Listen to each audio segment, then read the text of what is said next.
गर्मी की तपती दोपहरी थी। सूरज अपनी पूरी ताकत से आसमान में चमक रहा था, जैसे उसकी किरणें धरती को झुलसा देना चाहती हों। चारों तरफ का माहौल ऐसा था कि जैसे सब कुछ सूख गया हो और लोगों के चेहरों पर थकान और परेशानी साफ झलक रही थी। इसी तपती धूप में दो छोटे बच्चे, जिनकी उम्र 10 और 8 साल के करीब थी, नंगे पांव सड़कों पर भटक रहे थे। उनके चेहरे पर मायूसी और आंखों में आंसू थे। उनके शरीर से पसीना टपक रहा था और भूख की वजह से उनके पेट के भीतर से आवाजें आ रही थीं। उन दोनों बच्चों का नाम राहुल और सिया था। कुछ महीने पहले ही उन्होंने अपने माता पिता को एक दुर्घटना में खो दिया था। उस घटना के बाद वे अनाथ हो गए और उन्हें किसी ने भी अपनाने की कोशिश नहीं की। वे एक दूसरे का सहारा बनकर सड़कों पर जीने के लिए मजबूर हो गए थे। राहुल ने सिया का हाथ पकड़कर कहा, चलो सिया, किसी से खाने के लिए पूछते हैं, शायद कोई हमें कुछ रोटी दे दे।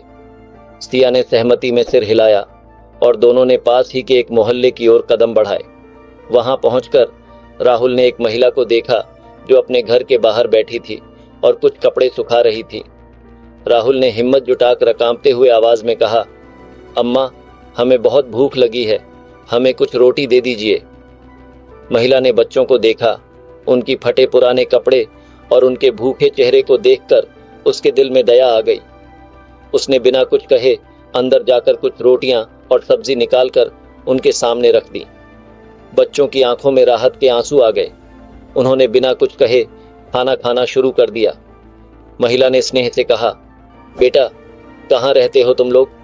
राहुल ने धीरे से जवाब दिया, हम अनाथ हैं अम्मा, हमारे माता पिता नहीं हैं, हम यहीं सड़कों पर रहते हैं।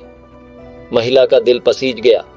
उसने सोचा कि ये बच्चे भी तो किसी के अपने हैं और ये अनाथ होकर भी कितनी तकलीफों का सामना कर रहे हैं। उसने अपने पति से बात की और उसे इन बच्चों के बारे में बताया।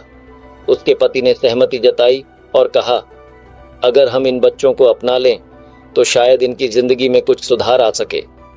महिला ने बच्चों से कहा, अगर तुम चाहो तो यहीं हमारे साथ रह सकते हो, हम तुम्हें अपना लेंगे और तुम हमारे अपने बच्चे बनकर रहोगे। राहुल और सिया की आंखों में खुशी के आंसू आ गए।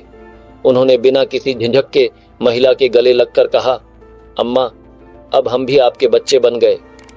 उस तपती दोपहर ने न सिर्फ दो भूखे बच्चों को खाना दिया, बल्कि उन्हें एक नया परिवार भी मिल गया। अब वे फिर से मुस्कुरा सकते थे, क्योंकि उन्हें जीवन में एक नई दिशा मिल गई थी। अगर आपको यह कहानी अच्छी लगी हो तो इसे लाइक करें और दूसरों के साथ शेयर करें। मिलते हैं अगली बार एक नई कहानी के साथ। तब तक के लिए सब्र करो, शुक्र करो और खुश रहो।